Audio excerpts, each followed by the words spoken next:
ऐसा कुछ नहीं था कि मुझे वेट लॉस के दौरान किसी भी प्रकार की दिक्कत हुई हो या कोई भी प्रॉब्लम हुई हो। और मुझे हेयर फॉल का बहुत ही ज़्यादा सीवियर इशू था, क्योंकि ड्यूरिंग प्रेगनेंसी बाल बहुत अच्छे हो जाते हैं, आप सब कुछ बहुत हेल्दी वे में ले रहे होते हो। लेकिन बच्चे होने के बाद हम लोग अपनी खुद की टेक केयर बहुत कम कर पाते हैं। तो हेयर फॉल का बहुत सीवियर इशू था, मेरे बाल आपस में बहुत उलझ जाते थे और टूटते भी बहुत थे। तो वो चीज़ भी यहाँ पे आके मेरा रिजॉल्व हुआ। अब मुझे पैरों में और मेरी थाइज में यहाँ पे सूजन बहुत रहती थी, फेस पे भी स्वेलिंग रहती थी। पैरों में जैसे आप छू दीजिए तो वहां पे स्वेलिंग की वजह से गड्ढे से होने लगते थे, जिसकी वजह से वेट भी ज्यादा था, मुझे उठने बैठने में भी दिक्कत होती थी, पैरों में झुंझुनाहट बहुत जल्दी हो जाती थी। जहां बैठते थे वहां उठने के लिए हमें 5 मिनट लगता था। तो ये चीज प्रॉब्लम भी मेरी यहाँ पर आकर के सही हुई है। पैर में मुझे कॉर्न था, वो भी एक दो नहीं, पूरे 6 कॉर्न थे, जिसमें से मेरे 5 कॉर्न विद इन 1 या 1.5 मंथ में क्योर हो गए। और एक कॉर्न मेरा 6-7 महीने बाद गया, क्योंकि वो काफी बड़ा बड़ा था। मैंने जब डॉक्टर को दिखाया था तो उन्होंने यही बोला कि इसका ऑपरेशन कराना पड़ेगा, नहीं तो ये बार बार आता रहेगा। लेकिन वो प्रॉब्लम मेरी यहाँ पर आकर के रिजॉल्व हो गई है। एनर्जी लेवल बहुत अच्छा हुआ, और एनर्जी लेवल अच्छा होना हम सभी के लिए बहुत ज़्यादा ज़रूरी है, क्योंकि हमें अपने घर के काम खुद करने हैं, बाहर ऑफिस जाना है तो उसके लिए भी एनर्जी मेंटेन करनी है। और जिनके पास छोटे बच्चे हैं उन्हें एनर्जी थोड़ा एक्स्ट्रा ही लगती है। तो यहाँ आकर के एनर्जी लेवल बहुत अच्छा हुआ। और मोस्ट इम्पॉर्टेंट चीज़ है कि यहाँ आकर के अपनी स्किल्स को निखारने का मौका मिला और नए नए स्किल सीखने का मौका मिला। होता है ना कि जब आप घर में रहते हैं तो आप अपनी चीज़ों को भी जो भी चीज़ें आपको पसंद होती हैं उनको करना भी स्टॉप कर देते हैं, बस घर की चीज़ों में इन्वॉल्व होकर रह जाते हैं। लेकिन चूंकि मैम ने यहाँ पर आके अपॉर्चुनिटी दी कि आप आइए और अपनी स्किल्स के ऊपर काम करिए, तो मुझे यहाँ पर आकर के ये मौका भी मिला। और मैंने यहाँ पर आकर हेल्दीफाई से एक बेसिक होलिस्टिक न्यूट्रिशन का कोर्स किया है। और मैं एज अ न्यूट्रिशनिस्ट काम भी कर रही हूँ, एज अ वेलनेस कोच काम कर रही हूँ। और साथ में हमारी एक स्पिरिचुअल संस्था है, मैं वहाँ से पिछले 9 साल से एज अ मेडिटेशन ट्रेनर लोगों को हेल्प करती हूँ, स्पिरिचुअल हीलिंग में भी और प्लस उनको आगे स्पिरिचुअली ग्रोथ के लिए भी। और इन सारी चीज़ों का श्रेय जाता है इन दो ब्यूटीफुल लेडीज को, जो कि आपको स्क्रीन पे दिखाई दे रही हैं, राखी मैम, जिन्होंने मैम इस वो क्लब की स्क्रीन आगे नहीं शुरुआत। बढ़ी है, स्क्रीन आगे बढ़ी नहीं है। मैम अब स्क्रीन आई है मैम, पिक्चर दिख रही है? नहीं। एक सेकेंड मैम।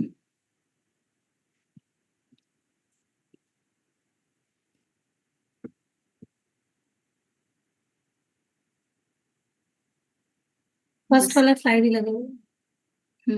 बस स्क्रीन नहीं आगे बढ़ रही है। दिखाया रश्मि मैम ने, उन्होंने हिम्मत नहीं हारी, मुझे उन्होंने लगभग 8 से 10 महीना फॉलो अप लिया।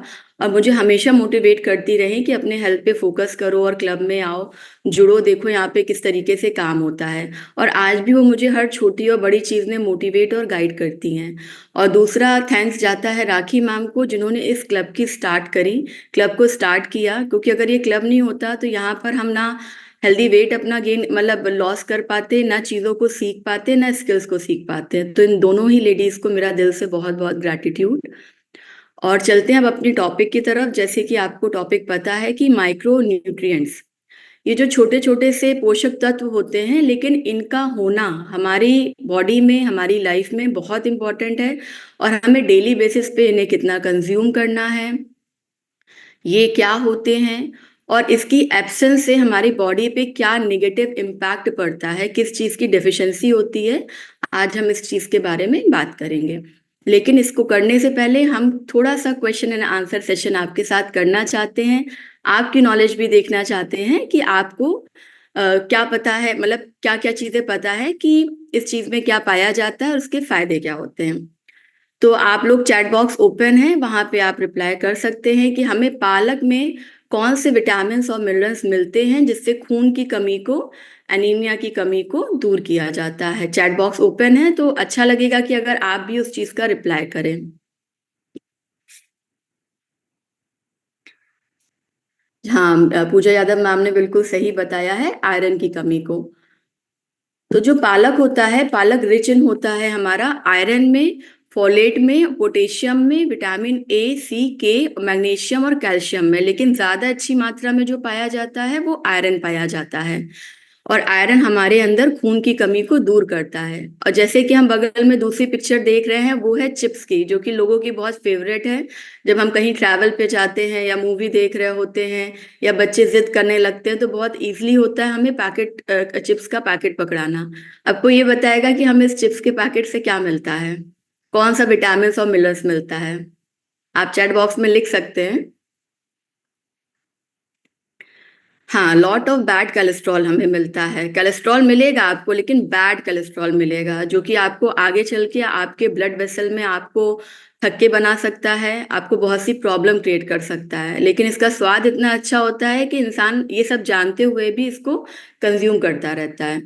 हम नेक्स्ट स्लाइड की तरफ चलते हैं। दूध में कौन सा न्यूट्रिशन पाया जाता है, आप लोग बता सकते हैं? और आई थिंक इतने सेशन हो चुके हैं हमारे क्लब में, तो अब आप लोग को इस चीज के बारे में पता होगा कि केले में और दूध में कौन कौन सा न्यूट्रिशन पाया जाता है। चैट बॉक्स ओपन है, प्लीज रिप्लाई जरूर करिए आप लोग। हाँ, वेरी गुड रानी मैम, कैल्शियम पाया जाता है, पोटेशियम होता है, बहुत अच्छा। मिल्क में हमें कैल्शियम, पोटेशियम, फास्फोरस और विटामिन A, B12 और B2 पाए जाते हैं, जिसमें से ज्यादातर मात्रा में हमें पाया जाता है कैल्शियम। और कैल्शियम हमारी बोन हेल्थ के लिए, हमारे टीथ के लिए बहुत इंपॉर्टेंट है। इसी प्रकार से जो बनाना है उसमें हमें मिलता है पोटेशियम, मैग्नीशियम और मैग्नीज, फाइबर और विटामिन B6 और विटामिन C प्रचुर मात्रा में पाए जाते हैं। लेकिन जो सबसे ज्यादा पाया जाता है बनाना में वो होता है पोटेशियम। और एक चीज मैं और यहाँ बताना चाहूंगी, मैंने भी जब क्लास करी थी तो उसमें पढ़ा था कि अगर आप पोटेशियम की मात्रा ज्यादा लेते हैं तो आपको कार्डियक, आपके जो है फंक्शंस है, उसमें प्रॉब्लम आ सकती है। तो कोई भी चीज हमें लेनी है वो एक मॉडरेशन फॉर्म में लेनी है, ना ज्यादा लेनी है ना ही हमें कम लेनी है। इसके बाद स्लाइड आती है कि हमें गाजर में कौन कौन से विटामिन मिलते हैं जो हमारे आंखों के लिए लाभकारी हैं। आप लोग चैट बॉक्स में बता सकते हैं। और दूसरी तरफ स्लाइड में है कि सॉफ्ट ड्रिंक्स में हमें क्या क्या मिलता है, जिसे ज्यादा पीने से हमें क्या मिलेगा? विटामिन के, वेरी गुड। हाँ, कैरेट में विटामिन ए मिलता है, विटामिन B6 है, सी है और बीटा कैरेटिन है, प्लस कॉपर भी अच्छी मात्रा में पाया जाता है। लेकिन जो मोस्टली है वो विटामिन ए पाया जाता है, जो हमारी आंखों के लिए बहुत ही ज्यादा लाभकारी होता है। दूसरी तरफ है हमारा कोल्ड ड्रिंक, जिसे पीने से क्या मिलेगा? सिवा नुकसान के हमें कुछ नहीं मिलेगा, बस हमारी जो जबान है उसको स्वाद मिलेगा। ये टॉयलेट क्लीनर का काम करता है, जैसे कि सपना मैम ने कई बार बताया है, और हम लोग भी आजकल इतने वीडियोस देखते हैं जिसमें इस चीज को लेके अवेयरनेस फैलाई जाती है। तो इससे हमें कोई फायदा नहीं मिलेगा और कोई न्यूट्रिशन हमें नहीं मिलेगा। हरी सब्जियों में और जलेबी में, दोनों में कौन कौन से न्यूट्रिशन पाए जाते हैं? इसे खाने से क्या फायदा है और अधिक खाने से क्या नुकसान है? आप लोग चैट बॉक्स में लिखते रहिएगा। और जलेबी देख के अगर किसी के मुंह में पानी आ रहा है तो आप उसको अंदर कर लीजिए, क्योंकि जलेबी आपकी सेहत के लिए अच्छी नहीं है। आप कभी कभी मॉडरेशन वे में इसको ले सकते हैं, लेकिन कभी कभी, बहुत ज्यादा नहीं, क्योंकि ये फुल ऑफ कार्ब्स होती है, वो भी बैड कार्ब। ये लोग इसको रिफाइंड ऑयल में तलते हैं और वो भी कई बार का यूज किया हुआ रिफाइंड ऑयल होता है। शुगर की मात्रा इतनी एक्सट्रीम होती है कि भविष्य में आपको डायबिटीज होने का भी खतरा है, या शुगर से रिलेटेड जो भी प्रॉब्लम्स होती है वो आपकी बढ़ सकती है। लेकिन वहीं जो दूसरी तरफ है वो हरे पत्तीदार सब्जियां हैं, जिसमें विटामिन A, C, E और विटामिन के और विटामिन बी, जितने भी विटामिन बी है मोस्टली वो हरी सब्जियों में पाए जाते हैं। और फोलेट, ये बहुत अच्छी मात्रा में पाया जाता है। जैसे कि डॉक्टर ड्यूरिंग प्रेगनेंसी बताते हैं कि आपको फोलेट अच्छी मात्रा में लेना चाहिए बच्चे की ग्रोथ और हेयर्स के लिए, तो वो हमें ग्रीन लीफी वेजिटेबल से मिल जाता है। और एक और लास्ट स्लाइड है हमारे इस क्वेश्चन आंसर की, वो है ये कि दाल में हमें प्रमुख तौर पे कौन सा न्यूट्रिशन मिलता है जो हमें शरीर को मजबूत बनाता है? चैट बॉक्स में आप लिख सकते हैं कि हमें दाल में कौन सा न्यूट्रिशन मिलता है। मैं चाहती हूँ कि सभी लोग इसमें एंगेज हो, ताकि आप लोग की भी नॉलेज बढ़े और आप लोग ने जो सीखा है यहाँ पर वो आप शेयर कर सकें। Very good. दाल में बहुत अच्छी मात्रा में प्रोटीन पाया जाता है, जो कि ज्यादा मात्रा में पाया जाता है हमारी सभी प्रकार की दालों में। कार्बोहाइड्रेट होता है, विटामिन मिनरल्स होता है, फोलेट होता है, पोटेशियम और मैग्नीशियम भी पाया जाता है, लेकिन ज्यादातर मात्रा में क्या रहता है वो होता है प्रोटीन। और अंडे में कौन सा प्रोटीन पाया जाता है जो बच्चों के लिए हेल्प करता है? बोलते हैं ना कि जो बच्चे ग्रोइंग एज में हैं उनको एग्स देना चाहिए अगर वो कंज्यूम कर सकते हैं, क्योंकि इसमें एल्बुमिन नाम का एक प्रोटीन पाया जाता है। और अंडे में जो प्रोटीन पाया जाता है वो होता है वाइट पार्ट में, येलो में नहीं। और वो 54% होता है अंडे की जर्दी में। और इसमें विटामिन ए, डी, ई, के और बी भी पाए जाते हैं। प्लस ये बच्चों की बोन्स के लिए, उनकी हड्डियों को मजबूत बनाने के लिए, उनकी अच्छी आईसाइट के लिए, प्लस ब्रेन के डेवलपमेंट के लिए जो अंडे का प्रोटीन है, एग्स है, वो बहुत ज्यादा जरूरी है। तो आई होप आपको अच्छा लगा होगा कि थोड़ा क्वेश्चन आंसर सेशन इसमें हुआ और आप भी इसमें एंगेज हुए। अब हम चलते हैं अपनी नेक्स्ट स्लाइड की तरफ और बात करते हैं इसके बारे में कि हिडन हंगर क्या है। भारत में करोड़ों लोग हैं जो रोज खाना तो खाते हैं, लेकिन फिर भी हमारे शरीर को किसी भी प्रकार का जो कि जरूरी न्यूट्रिशन है वो हमें नहीं मिल रहा होता है। गवर्नमेंट की रिपोर्ट के अकॉर्डिंग इसमें बताया गया है कि 6 मंथ से लेकर के 59 मंथ तक के जो बच्चे हैं वो एनीमिक हैं, अनीमिया से पीड़ित हैं, उनके अंदर आयरन की कमी पाई गई है। उसका रेशियो कितना है? 67%। आप इमेजिन कर सकते हैं कि कितनी ज्यादा रेशियो में बच्चे जो हैं वो अनीमिया से पीड़ित हैं। 57% महिलाएं हैं हमारे यहाँ पर इंडिया में, 15 से लेके 49 या नियर बाय 50 की एज तक में, जिनको आयरन की डिफिशेंसी है।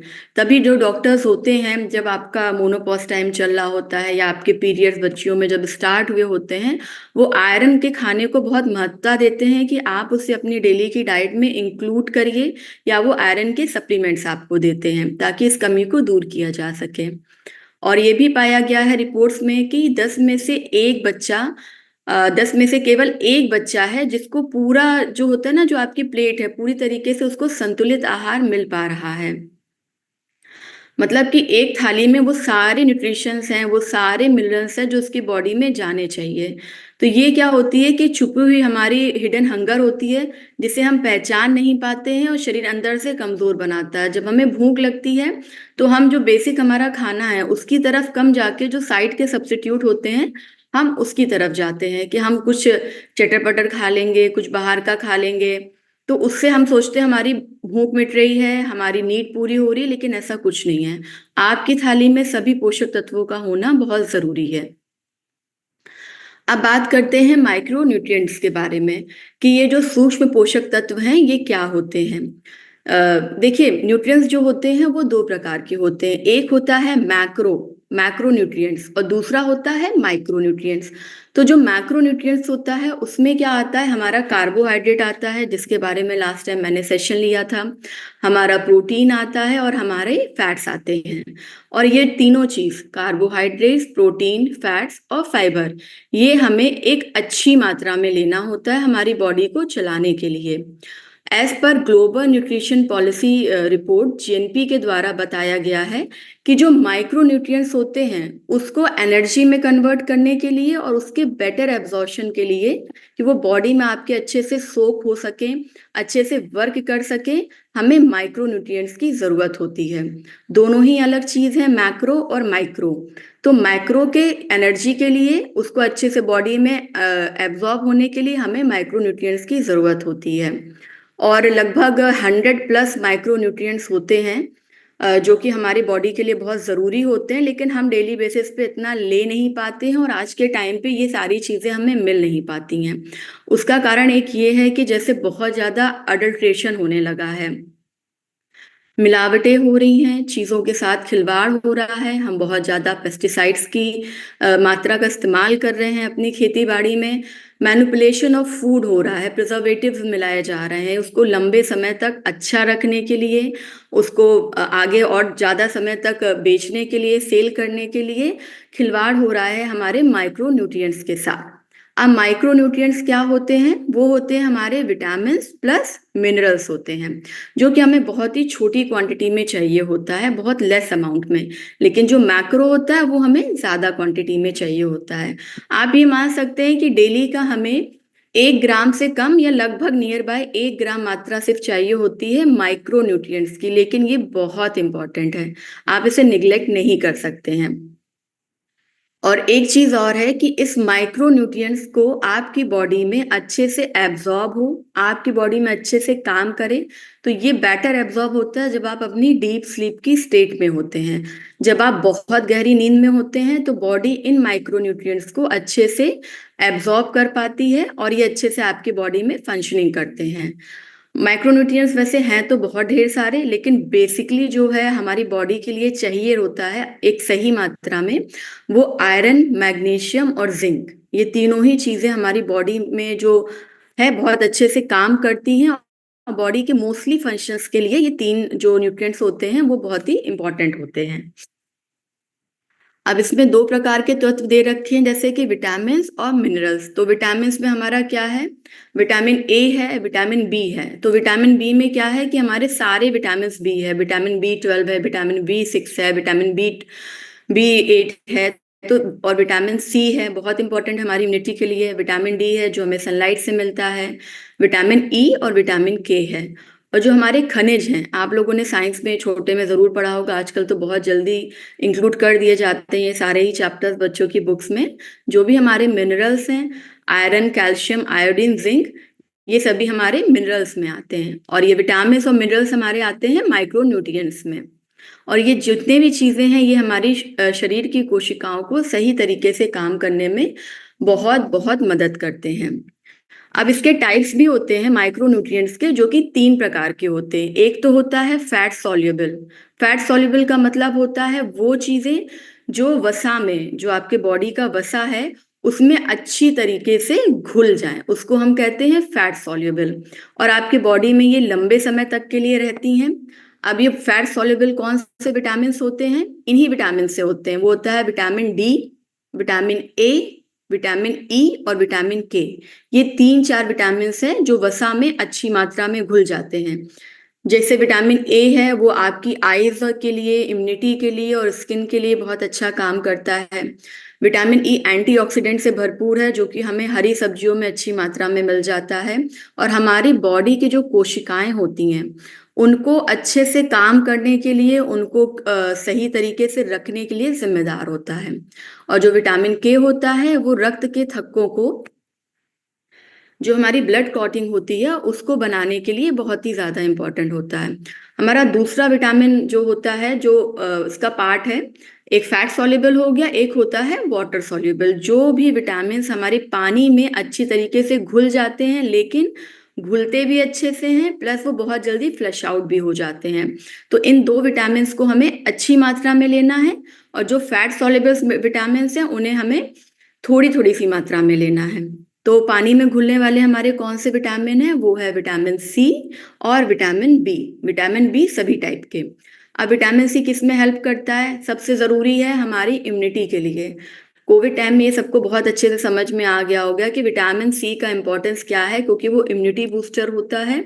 आपकी जो प्रतिरक्षा प्रणाली होती है उसको हेल्प करता है, कोलेजन को फॉर्म करने में हेल्प करता है, जो कि एंटी एजिंग को रोकता है। कार्टिलेज में आपकी हेल्प करता है, ब्लड वेसल में हो गया, बोन है, और घाव को भरने में विटामिन सी का बहुत इंपॉर्टेंट रोल होता है। इसी प्रकार से विटामिन बी होता है, वो आपके एनर्जी का प्रोडक्शन करता है बॉडी में। आपके जो नर्वस सिस्टम है ब्रेन का, उसको हेल्प करता है, सपोर्ट करता है सुचारू रूप से काम करने में। और आपके आरबीसी के जो सेल्स है उसके फॉर्मेशन में हेल्प करता है विटामिन बी। इजीली ये पानी में मिल जाते हैं, जल्दी पानी से बाहर निकल जाते हैं, आपसे फ्लश आउट हो जाते हैं यूरिन के माध्यम से। इसलिए आपको इन्हें डेली बेसिस पे एक सही मात्रा में लेना बहुत ज़रूरी है। और हमारा तीसरा पार्ट आता है माइक्रोन्यूट्रिएंट का। जो हमारा तीसरा पार्ट है वो है मिनरल्स। इसमें 2 टाइप आते हैं, मैक्रो मिनरल्स और एक आता है ट्रांस मिनरल्स। तो जो मैक्रो मिनरल्स होते हैं वो हमें थोड़ा सा लार्जर क्वांटिटी में लेने होते हैं। जैसे कि कैल्शियम है, अभी पहले बताए थे, कैल्शियम आपके बोन के लिए, आपके टीथ के लिए, जो ग्रोइंग बच्चे हैं उनके लिए बहुत ज़रूरी है। मैग्नीशियम है, पोटेशियम है, सोडियम, सल्फर, ये सारी चीज़ें आपके मैक्रो मिनरल्स में आएंगी। फिर दूसरा पार्ट है ट्रेस मिनरल्स। ये हमें बहुत ही छोटी मात्रा में चाहिए। जैसे आयरन है ना, अगर आप वो बहुत ज़्यादा मात्रा में ले लेते हैं ना, तो आपका इंडाइजेशन स्टार्ट हो जाता है, आपको प्रॉब्लम हो सकती है। जिंक है, कॉपर है, मैग्नीज है, आयोडीन है। आयोडीन का जैसे बताते हैं ना कि हमें आयोडीन नमक लेना चाहिए, आयोडीन युक्त नमक लेना चाहिए, जो कि घेगा जो रोग हो जाता है उसमें हेल्प करता है। लेकिन ये सारी चीज़ हमें बहुत स्मॉलर क्वांटिटी में लेनी होती है। फ्लोराइड है, क्रोमियम है, सेलेनियम है, ये सारी चीज़ें हमारी ट्रेस मिनरल्स होते हैं, लेकिन हमें इसकी मात्रा कम रखनी है। क्योंकि आयरन ज़्यादा लेंगे तो आपका पेट खराब हो सकता है, आयोडीन ज़्यादा मात्रा में लेंगे तो हाई बीपी की प्रॉब्लम हो सकती है।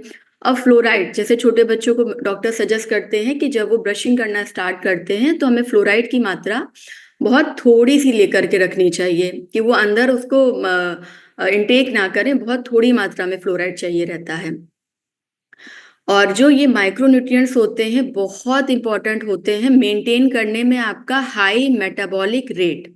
हाई मेटाबॉलिक रेट क्या होता है? ये आपकी बर्निंग कैलोरीज होती है। जैसे मैम बताती ना कि आपके वेट लॉस के लिए क्या क्या ज़रूरी है, तो आपके वेट लॉस, एक हेल्दी वेट लॉस के लिए और आपकी शरीर की सारी ज़रूरतों को पूरा करने के लिए ये जो सूक्ष्म पोषक तत्व हैं, माइक्रोन्यूट्रिएंट्स, इनका बहुत इंपॉर्टेंट रोल है। क्योंकि ये मेंटेन करते हैं हमारा हाई मेटाबॉलिक रेट, जो कि हमारी कैलोरीज को बर्न करने में बहुत हेल्प करता है। अब पोषक तत्व की हमारी भूमिका क्या रहती है हमारी बॉडी में? ये आपके दिमाग के विकास के लिए, आपके याददाश्त के लिए, मेमोरी पावर के लिए, आपके नर्वस सिस्टम के लिए, इन सब के लिए बहुत हेल्प करता है। इसलिए ग्रोइंग बच्चों के लिए बहुत बोला जाता है कि आप उनको अच्छी मात्रा में माइक्रोन्यूट्रिएंट्स दीजिए। हड्डियों को मजबूत बनाता है, बच्चों की ग्रोथ में सहायक है, इम्यूनिटी को अच्छा रखता है। तभी बताया था कि विटामिन सी आपकी इम्यूनिटी के लिए बहुत इंपॉर्टेंट है, जो कि हमें बीमारियों से बचाता है। अगर हमारी इम्यूनिटी अच्छी होती है, प्रतिरोधक क्षमता हमारी अच्छी होती है, तो आपको जल्दी बीमारियां नहीं होंगी। और इन केस थोड़ी बहुत हो भी जाती है सीजनल, तो आपकी हीलिंग पावर बहुत अच्छी हो जाएगी। जैसे बताया था कि विटामिन सी घाव को भरने में और हील करने में भी बहुत इंपॉर्टेंट रोल निभाता है।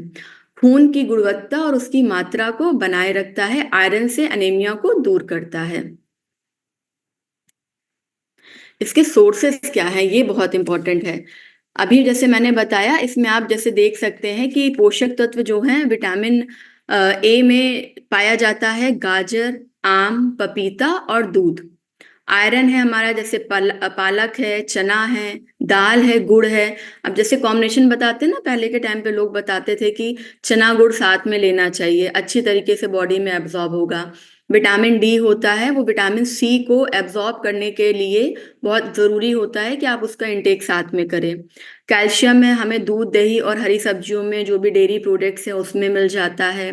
आयोडीन है तो कुछ मछलियां होती हैं जिसमें अच्छी मात्रा में, जितना बॉडी के लिए ज़रूरी होता है, हमें आयोडीन मिल जाता है। और हमें आयोडाइज जो नमक होता है, जैसे आप बचपन से सुनते आ रहे टाटा नमक आयोडीन से युक्त है, तो हमें उसमें मिल जाता है। विटामिन सी हमारे जितने भी जो खट्टे फल होते हैं, जितने भी सिट्रस फूड होते हैं, हमें उसमें मिलता है। जैसे नींबू है, संतरा है, आंवला है, टैंगरीन है, चकोतरा है, इन सब में हमें बहुत अच्छी मात्रा में विटामिन सी मिल जाता है। अब देखिए संतुलित आहार। संतुलित आहार का क्या मतलब है? जैसे मैम भी कई बार बताती हैं कि आपकी थाली में ना सारी चीज़ें होनी चाहिए। अगर अच्छी मात्रा में उसमें कार्ब है, प्रोटीन है, फाइबर है आपके पेट के लिए, अच्छे से विटामिन्स और मिनरल्स, ये छोटी मात्रा में माइक्रोन्यूट्रिएंट्स हैं, तो आपकी जो थाली है ना वो कंप्लीट है पूरी तरह से। तो इसमें हमें क्या-क्या है? इंक्लूड कर सकते हैं, अनाज है, गेहूँ और चावल है, लेकिन दोनों को एक साथ नहीं लेना है।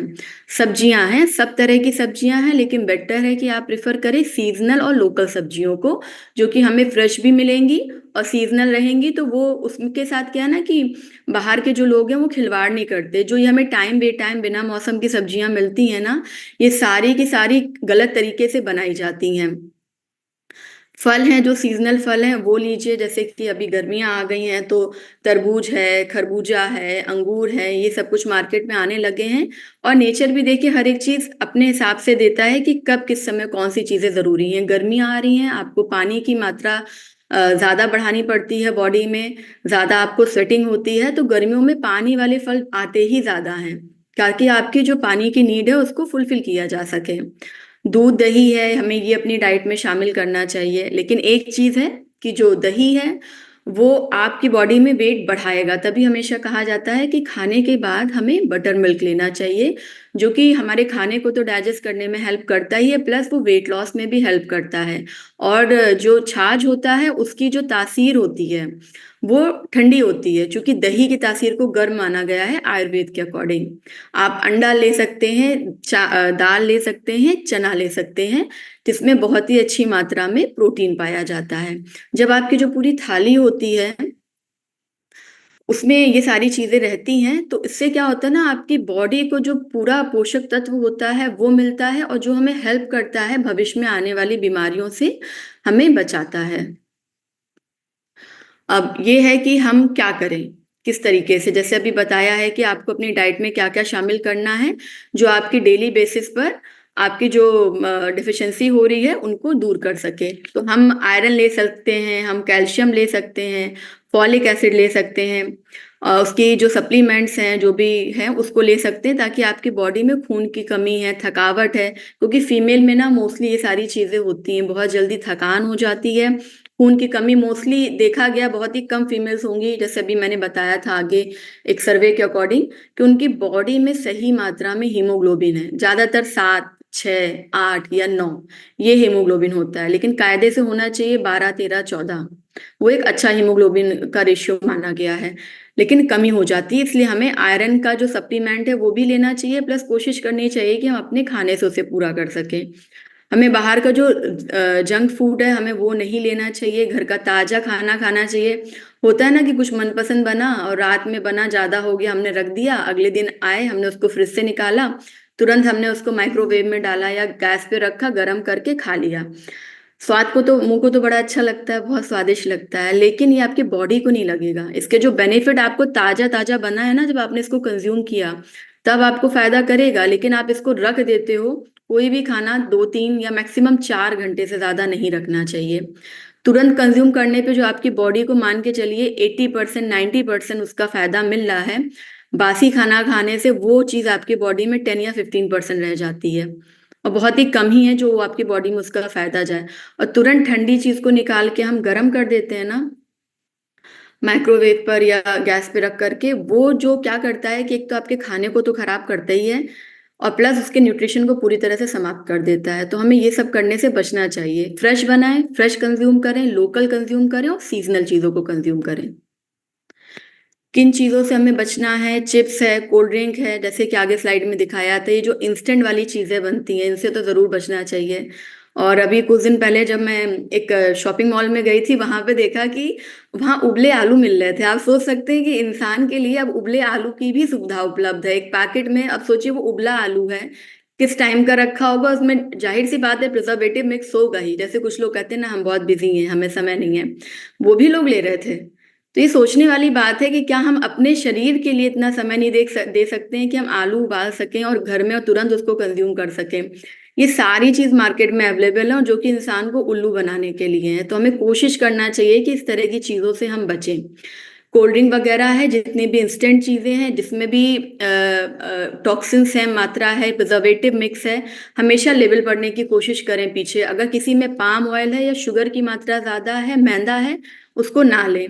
देसी चीजों को दे लें, लोकल चीजों को लें। ये सारी चीजें लेने से क्या होगा, आपकी बॉडी में ओबेसिटी बढ़ेगी, मोटापा बढ़ेगा, कमजोरी भी आएगी। खा तो आप बहुत रहे हैं बाहर का, पेट भर रहा है, लेकिन उसका न्यूट्रिशन बॉडी को नहीं मिल रहा है, तो वो आपको अंदर से कमजोर बनाएगा। और सबसे बड़ी बात है कि आप घर बैठे बैठे और अपना चिप्स का पैकेट एंजॉय करते हुए बीमारियों को भी दावत देंगे। तो हमें कोशिश करनी है जब हमें भूख लगे तो हम न्यूट्रिशन डेंस चीजों को चुनें। सिर्फ स्वाद नहीं, सेहत भी बहुत ज्यादा जरूरी है। एक छोटी सी और बात कर लेते हैं डिफिशिएंसी के बारे में, कि हमें मतलब अगर हम विटामिन मिनरल्स को नहीं लेते हैं तो हमें क्या क्या डिफिशिएंसी हो सकती है।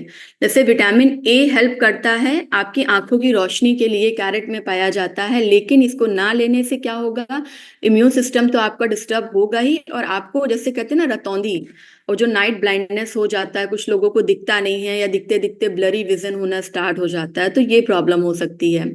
आयरन के बारे में बताया है, बॉडी एनीमिक हो सकती है, हीमोग्लोबिन डाउन जा सकता है, आपकी जो कॉग्निटिव स्किल्स है या डिसीजन मेकिंग स्किल्स है ये उसको भी बहुत ज़्यादा इफेक्ट करता है। कैल्शियम की डिफिशियंसी आपको साइटिका, ऑस्टियोपोरोसिस, हड्डियों से रिलेटेड कोई भी बीमारी है, कैल्शियम की मात्रा बॉडी में कम होने पर ये सारी चीज़ें आपको ला सकती है। आपकी नसों में उतना हिम्मत नहीं रह जाएगा, जैसे कहते हैं ना कि नसें की जो ग्रीसिंग है वो सूख गई है, काम नहीं कर रही है। तो आपको अपनी चीज़ों डेली की खाने में ये सब चीज़ें अच्छे से इंक्लूड करनी है।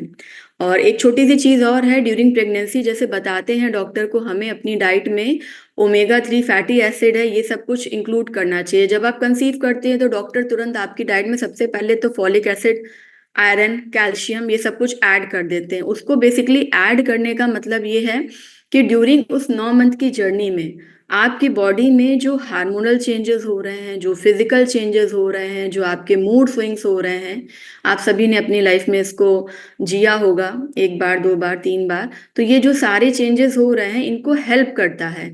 ओमेगा 3 फैटी एसिड्स है, विटामिन B12 है, फॉलिक एसिड है, आयरन है, कैल्शियम, विटामिन डी है, मैग्नीज है, ये सारी चीज़ें हेल्प करता है जब औरत के मूड स्विंग्स हो रहे होते हैं।